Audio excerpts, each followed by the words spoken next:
Good morning प्यारे विद्यार्थियों। हमारा जो चैप्टर चल रहा है वो चल रहा है भारत का भौतिक स्वरूप। और इसके अंतर्गत हमने पढ़ा है कि भारत का जो मैदान है उसके बारे में हम अलग अलग मैदानों के बारे में अलग अलग भागों में प्रमुख देश के बारे में पढ़ रहे हैं। तो इसका जो पहला बिंदु है उसके बारे में हमने प्रीवियस वीडियो में चर्चा की थी, वृहद हिमालय के बारे में। हिमालय की पर्वत श्रृंखला का जो पहला भाग हमारा आया वो वृहद हिमालय का है, जिसके बारे में हमने प्रीवियस वीडियो में चर्चा की। आज हम इसके जो अन्य भाग है हिमालय पर्वत श्रृंखला के, उनके अन्य जो बिंदु है उनके बारे में प्रमुख अध्ययन करेंगे।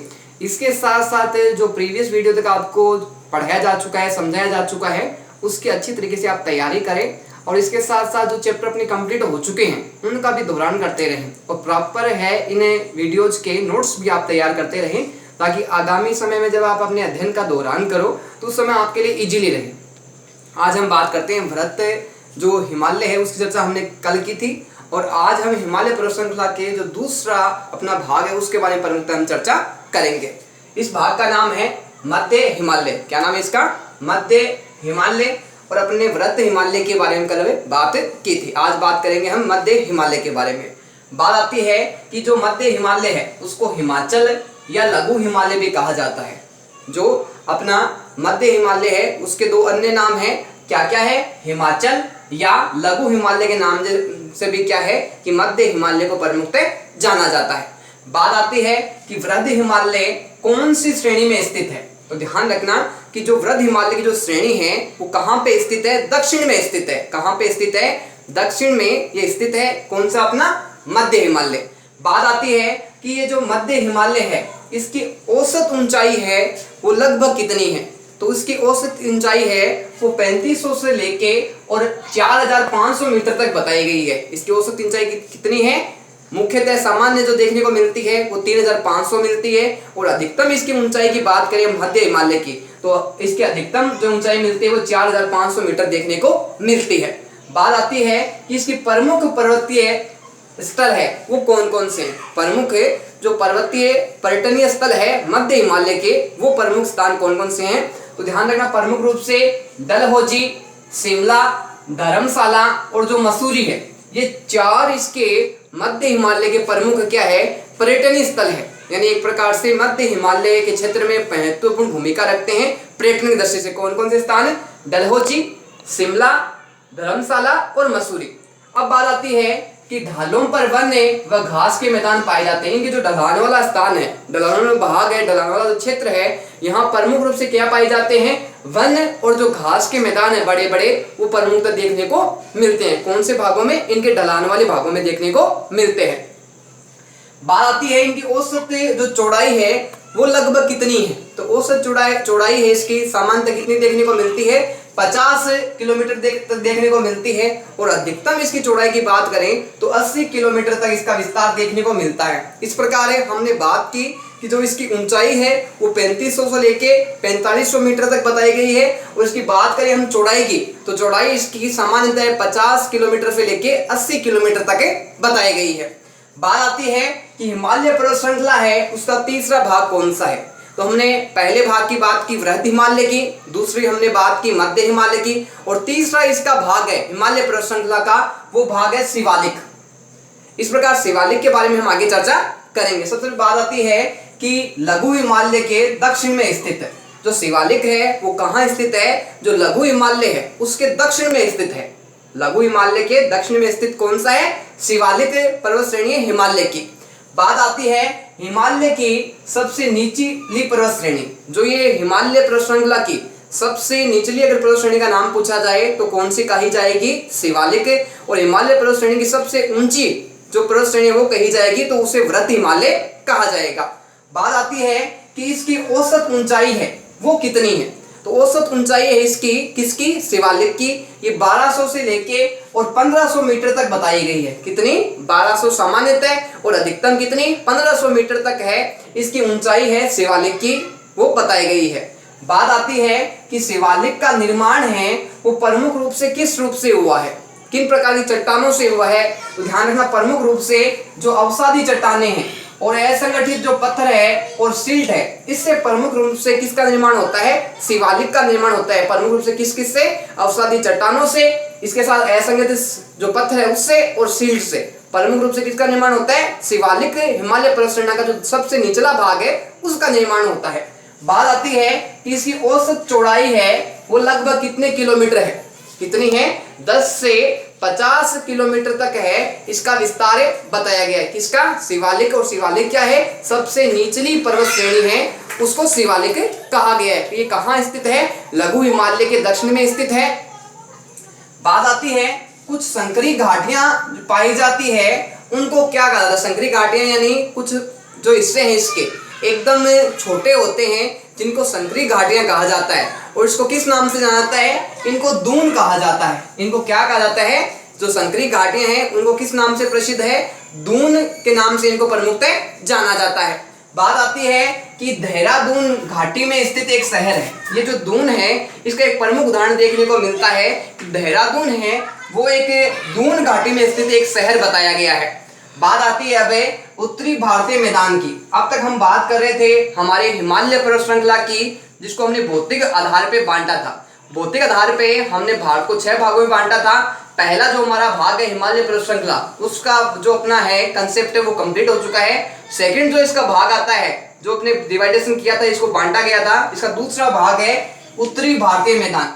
उत्तर के महान पर्वतीय भाग के दक्षिण में स्थित है। ये कहाँ पे स्थित है? तो उत्तर के महान के जो दक्षिण पर्वतीय भाग है, अपना पर्वतीय भाग दक्षिण में जो स्थित है वहां पे क्या स्थित है? उत्तरी भारतीय मैदान स्थित है। अब बात आती है आगे इसकी कि शिवालिक के दक्षिण में एक खाई का निर्माण।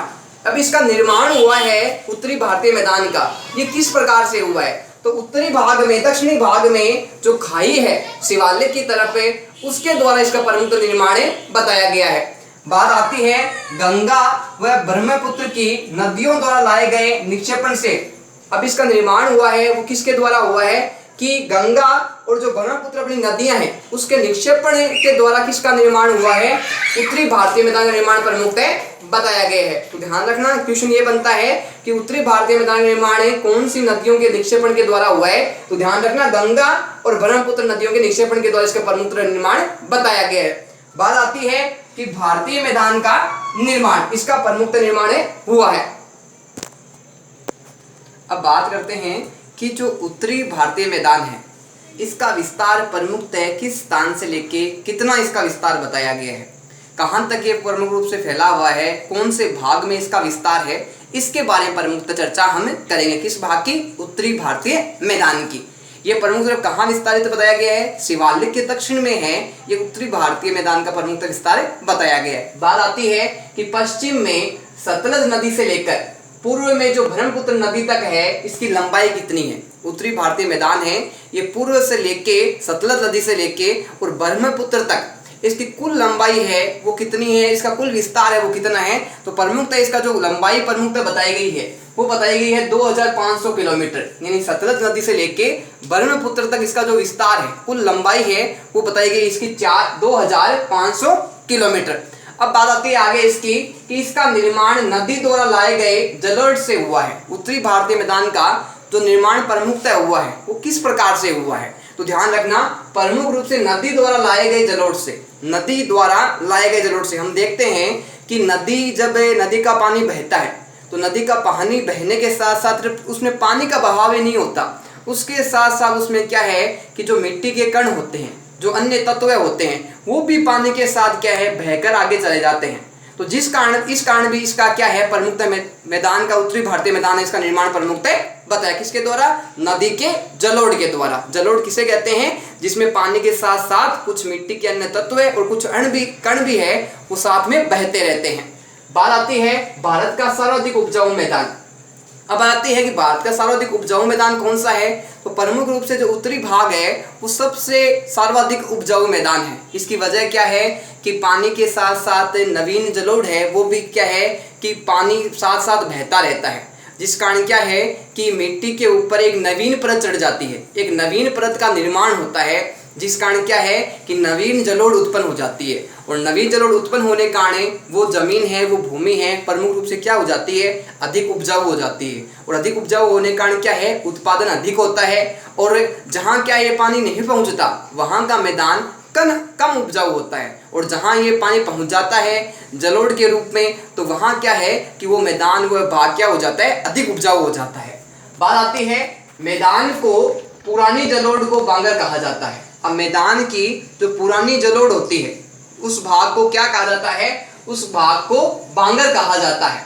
अब बात करते हैं हमें कि खादर और बांगर क्या होती है। खादर में प्रमुख रूप से कौन सी मिट्टी होती है और बांगर में प्रमुख रूप से कौन सी मिट्टी होती है, या खादर किसे कहते हैं और बांगर किसे कहते हैं, इसके बारे में प्रमुखतः विस्तार से चर्चा करेंगे। तो सबसे पहले हम बात करते हैं बांगर की। बांगर भूमि के उस उच्च भाग को कहा जाता है जहां बाढ़ का पानी नहीं पहुंच पाता। सबसे पहली प्रमुख बात आती है बांगर की, कि बांगर उस स्थान को कहा जाता है जहां बाढ़ का पानी नहीं पहुंच पाता। अब बात है कि बाढ़ का पानी वहां क्यों नहीं पहुंच पाता, तो सबसे बड़ी प्रमुख इसका कारण है कि वहां की जो भूमि होती है वो क्या होती है, उच्च होती है। उच्च होने के कारण वो ऊपर होती है। ऊपर होने के कारण क्या है कि बाढ़ का पानी उस स्थान तक नहीं पहुंच पाता। अब इस कारण स्पष्ट होता है कि बांगर उस स्थान को कहा जाता है जहां बाढ़ का पानी प्रमुखतः नहीं पहुंच पाता। अब बात आती है आगे इसकी कि इसमें चूना कंकड़ पाए जाते हैं। अब प्रमुख रूप से क्या है कि बाढ़ का पानी नहीं पहुंच पाता, तो उस स्थान प्रमुख रूप से चूने और कंकड़ का स्थान हो जाता है। और चूने और कंकड़ इसका स्थान होने के कारण क्या है कि इसका अलग ही विशेष एक महत्व होता है। इस कारण क्या होता है कि नवीन जलोढ़ की तुलना में कम उर्वर होती है। उर्वर का मतलब होता है उत्पादन संबंधी। प्रमुख रूप से क्या होता है कि नवीन जलोढ़ का जब पानी नहीं पहुंच पाता तो ये मैदान है कम उपजाऊ होते हैं, क्योंकि नवीन जलोढ़ यहाँ तक नहीं पहुंच पाती। कारण क्या है कि यहाँ बाढ़ का पानी नहीं पहुंच पाता। अब बात करते हैं हमें खादर की। भूमि के निचले भाग या मैदान को जहाँ हर साल बाढ़ का पानी है वो पहुंच जाता है। प्रमुख रूप से खादर वो स्थान होता है वो भूमि के निचले मैदान को, यानी भूमि का ऊपर का स्थान नहीं, भूमि का जो निचला भाग होता है, निचला स्थान होता है, वहां क्या है कि हर साल बाढ़ का पानी नई जलोढ़ मृदा बिछा देता है। यानी भूमि का जो निचला भाग है वो प्रमुख रूप से नीचे होने के कारण वहां बाढ़ का पानी पहुंचता है। और बाढ़ का पानी पहुंचने के कारण क्या होता है कि वहां नवीन जलोढ़ है वो बिछ जाती है। और नवीन जलोढ़ बिछने के कारण क्या है कि उस भूमि की परत के ऊपर एक परत नई और जम जाती है। इस कारण क्या होता है, उत्पादन अधिक होता है। उत्पादन अधिक होने का कारण क्या है कि वो भूमि अत्यधिक उपजाऊ होती है। अत्यधिक वहाँ क्या है कि नवीन जलोढ़ का निर्माण होता है, जिस कारण उत्पादन अधिक होता है। कहाँ की तुलना में, बांगर की तुलना में। हम बात करते हैं आगे कि पश्चिम से पूर्व की ओर इस मैदान की चौड़ाई कम है। बात करें कि इसका विस्तार है वो पश्चिम से पूर्व की ओर कितना है, क्या ज्यादा है या कम है, तो प्रमुख रूप से देखने को मिलता है पश्चिम से पूर्व की ओर जो इस मैदान की जो चौड़ाई है वो कम है। बात आती है भारत के उत्तरी मैदान को कितने भागों में बांटा गया है। भारत का जो उत्तरी मैदान है, उत्तरी जो भाग है, उसको प्रमुख रूप से हम क्या है, दो भागों में बांट सकते हैं। कितने भागों में बांट सकते हैं, दो उपभागों में बांट सकते हैं। अब आते हैं इसके दो उपभाग कौन कौन से हैं और ये किस प्रकार से इनका विशेष महत्व है, इसके बारे में प्रमुखतः चर्चा करेंगे। तो पहला जो इसका भाग है वो है गंगा का मैदान। पहला भाग कौन सा है, गंगा का मैदान। और बात है कि दूसरा भाग कौन सा है, तो दूसरा भाग है इसका ब्रह्मपुत्र का मैदान। इस प्रकार भारत के उत्तरी भागों को कितने भागों में बांटा गया, दो भागों में बांटा गया है। ये दो इसके उपभाग है। और दो उपभाग कौन कौन से इसमें, पहला तो हो गया गंगा का मैदान और दूसरा कौन सा हो गया, ब्रह्मपुत्र का मैदान। अब बात आती है कि ये दोनों मैदान एक संकरे भाग द्वारा आपस में जुड़े हुए हैं। अब आती है कि जो गंगा का मैदान है और जो ब्रह्मपुत्र का मैदान है ये आपस में किस प्रकार से जुड़े हुए हैं, तो एक संकरी भाग के द्वारा क्या है कि गंगा का मैदान है और ब्रह्मपुत्र का मैदान है प्रमुख रूप से जुड़ा हुआ है। तो एक प्रकार से कुछ बातें इसमें स्पष्ट होती है कि उत्तरी भारतीय मैदान है, इसमें खादर और बांगर का विशेष महत्व है। खादर और जो बांगर है ये किस प्रकार से महत्व रखते हैं कि जहाँ पे क्या है कि मिट्टी पहुँचती है नवीन जलोढ़, वहाँ तो क्या है कि उत्पादन अधिक होता है, क्योंकि क्या है कि हर साल बाढ़ का पानी वहां पहुंचता है और बाढ़ का पानी पहुंचने के कारण क्या है कि वहां नवीन जलोढ़ है उसकी परत जम जाती है। और नवीन जलोढ़ की परत जमने के कारण क्या है कि वहां पे क्या है कि अच्छी तरीके से उत्पादन होता है, उत्पादन में वृद्धि होती है। जबकि ऐसा स्थान है जहाँ नवीन जलोढ़ नहीं पहुंचती और वहाँ क्या है प्रमुखतः कंकड़ व चूना पत्थर होते हैं, तो प्रमुख रूप से उस स्थान पे क्या है कि उत्पादन अधिक नहीं होता, क्योंकि वहाँ बाढ़ का पानी नहीं पहुँच पाता। इस प्रकार जो उत्तरी भारतीय मैदान है उसका एक विशेष महत्व है। इस कारण इसको दो उपभागों में बांटा गया। कौन कौन से भागों में, गंगा के मैदान में और ब्रह्मपुत्र के मैदान में। अब बात आती है दोनों आपस में किस प्रकार से जुड़े हुए हैं, तो दोनों हैं वो एक संकरे भाग के कारण एक छोटे स्थान के कारण क्या है, आपस में एक दूसरे से जुड़े हुए हैं। इस प्रकार हमने जो भारत के भौतिक विभाग है उन दो भौतिक विभागों की प्रमुखता चर्चा की। पहला हमारा जो भाग था वो था हिमालय पर्वत श्रृंखला, और दूसरा जो हमारा आज जो हमने जिसका अध्ययन किया वो है इसका दूसरा भाग अपना, इसके बारे में प्रमुखता हमने चर्चा की।